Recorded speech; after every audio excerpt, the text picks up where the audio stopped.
Itinaos ni Manny Pacquiao ang kanyang tinatawag na Media Day sa Wildcard Gym sa Los Angeles. Daksa ang mga mamamahayag mula sa iba't ibang bahagi ng mundo para masulyapan ang ating pambansang kamao. At kasama mula sa Los Angeles, California, ang ating sports saksi, si Chino Trinidad.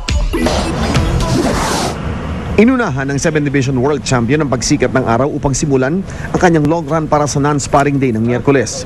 Nagdagdag ng milyahe at ahon sa kanyang umagahang takbo si Pacquiao upang makakuha ng mabigat na workout sapagkat alam niyang magaang lang ang gym work sa hapon dahil ngayong araw din ang Pacquiao Media Day.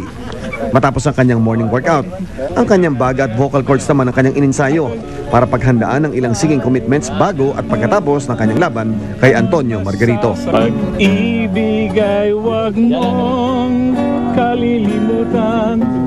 Umapaw ang wildcard gym sa dami ng mga foreign media na ang tanging nais ay makakuha man lang kahit na 1 minuto upang makausap si Pacquiao. Literal na di mahulugang karayom ang jeep ni Coach Freddy dito sa Hollywood. Dumaan sandali sa open workout ang kaibigan ni Manny na si Jeremy Piven. Isa sa mga dumalo sa media availability ng 7th Division World Champion ay ang Time Magazine contributor na si Gary Poole na sumulat ng isang libro, pinamagatang Pac-Man, Behind the Scenes with Manny Pacquiao, nakalalabas lang dito sa Amerika. He's a guy that is a sort of a transcendent figure, I think. You have guys like Ali. Pacquiao stands for more than just boxing.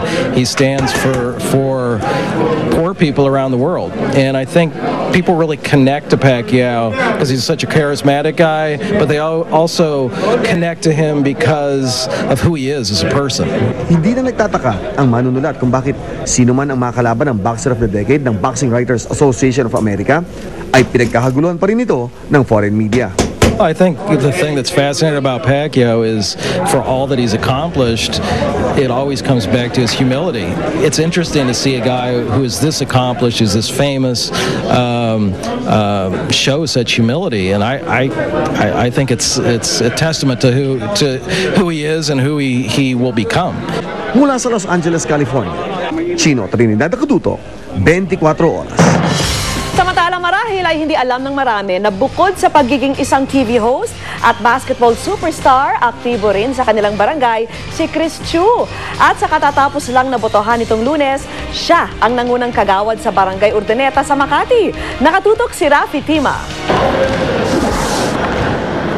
Abala ngayon si Chris Chu sa basketball practice, paghahanda para sa nalalapit na Asian Games sa China. Si Chu ang tumatayong captain ball ng Smart Gilas o Team Pilipinas, ang opisyal na basketball team ng bansa. Matindi raw ang kanilang isinasagawang preparasyon para makakwalify at makapasok sa medal standings ng Asian Games. Sa kabila nito, naging abala rin pala siya sa katatapos lang na barangay elections. At maging siya, nagulat daw sa naging resulta ng eleksyon sa kanilang barangay nitong Lunes.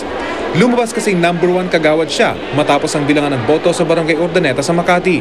Re-electionist na ako. Sa barangay namin, ilan lang kami tumakbo eh. So, simpleng motorcade, kami motorcade, and then may mga tarpaulins ko, mga posters ko nakadikit sa mga bahay-bahay, sa mga kapitbahay. Maliit lang naman yung barangay namin eh. So, hindi naman ganun ka-aggressive siguro kumpara sa mga ibang mga barangay election.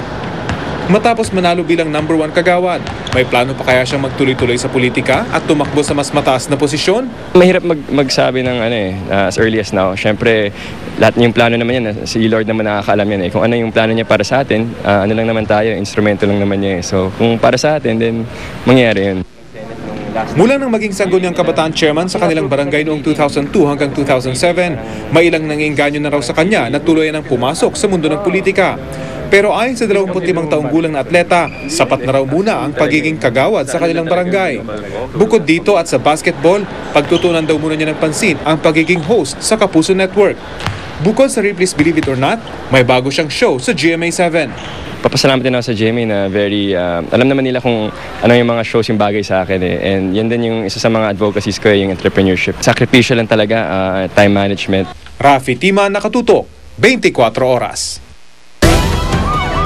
Kaligtasan mo sa Alerto 24. Isang grupo ng mga hinihinalang karnaper ang nakabarila ng mga pulis sa lungsod ng Quezon kaninang tanghali.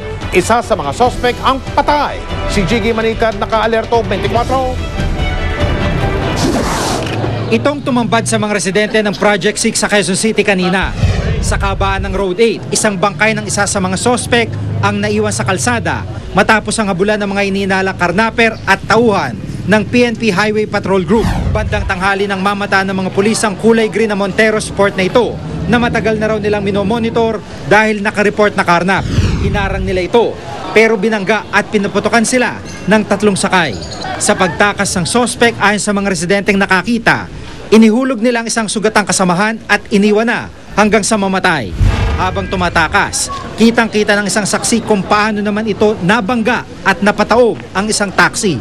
Sugatan ng driver ng taxi na agad isinugod sa ospital. Pagkabangga, bumaba yung driver, may dalang baril, tumakbo sa gawing kaliwa at yung kasama naman sa gawing kanan at may dala rin baril. Tapos naglakad lang parang wala, yun na. Ayon sa Highway Patrol Group, Raymond Dominguez Carnapping Group ang kanilang nakaengkwentro. Isang sindikato umanong may patong-patong na kaso, hindi lang dito sa Metro Manila, kundi maging sa Region 3. Malaking grupo yung Dominguez Group, yung magkapatid nga yan. Matagal na kasi nag-ooperate yan sa Bulacan and entire Region 3 and NCR. Isang follow-up operation ang ikinasa ng mga pulis para tugisin ang dalawang nakatakas sa sospek. Gigo Manica, Naka-Alerto, 24. Chika Minute! Confident ang bagong kapuso si Ellen Adarna sa kanyang pagsabak sa sexy pictorial ng isang magazine. May bala kaya siyang sumabak din sa sexy roles. Makichika tayo kay Aubrey Carampel. Halos isang linggo lang ang preparasyon ng bagong GMA Artist Center talent na si Ellen Adarna para sa sexy pictorial na ito ng isang magazine. Pero kahit maikli lang ang paghahanda, confident pa rin si Ellen nang umarap sa camera. Second time na niyang mag-post ng sexy, pero kung noon daw ay nag-topless siya, less daring na raw ang pictorial niya ngayon. My parents won't allow me to do it again. Medyo pasaway ako dati. Hindi nila alam yun eh. Wala naman daw problema kay Ellen kung maihanay siya bilang isang sexy kapuso star tulad ni na Katrina Halili at Iwamoto. Handa na rin ba siyang sumabak sa mga sexy roles? Why not? Why not? If people think I'm sexy, then so be it. It's good to be sexy naman. I don't think there's anything wrong with that. Happy at thankful daw si Ellen sa mga ibinibigay na project sa kanya ng GMA. Kasama siya sa Film Fest movie na si Agimat sa mundo ni Enteng Cabisote. Enjoy rin siya sa kanyang hosting stint bilang Bidas Angel sa Asartalo Lahat Panalo. At kasama rin siya sa bagong all-girls sexy group na Bubblets ng Bubble Gang. Kasama sina Jackie Rice, Sam Pinto at Gwen Zamora. May patalbugan at paseksihan nga ba sa kanilang grupo? Wala. We are very close. Especially me and Gwen. We're very close. Eh, iba naman yung image ni Gwen and my branding. Aubrey Carampel updated sa Showbiz Happening. Hindi pa tapos ang chikahan, kaya tutok lang. Susunod! Ilang babae sa Ukraine nagprotesta ng walang suot pang itaas. Mga nauubos ng Irrawaddy Dolphin nakuna ng video sa Palawan. At ang exclusive interview ng GMA News sa pambato ng Pilipinas sa Miss International na si Krista Kleiner. Walang patid na pagtutok dito sa 24 Oras.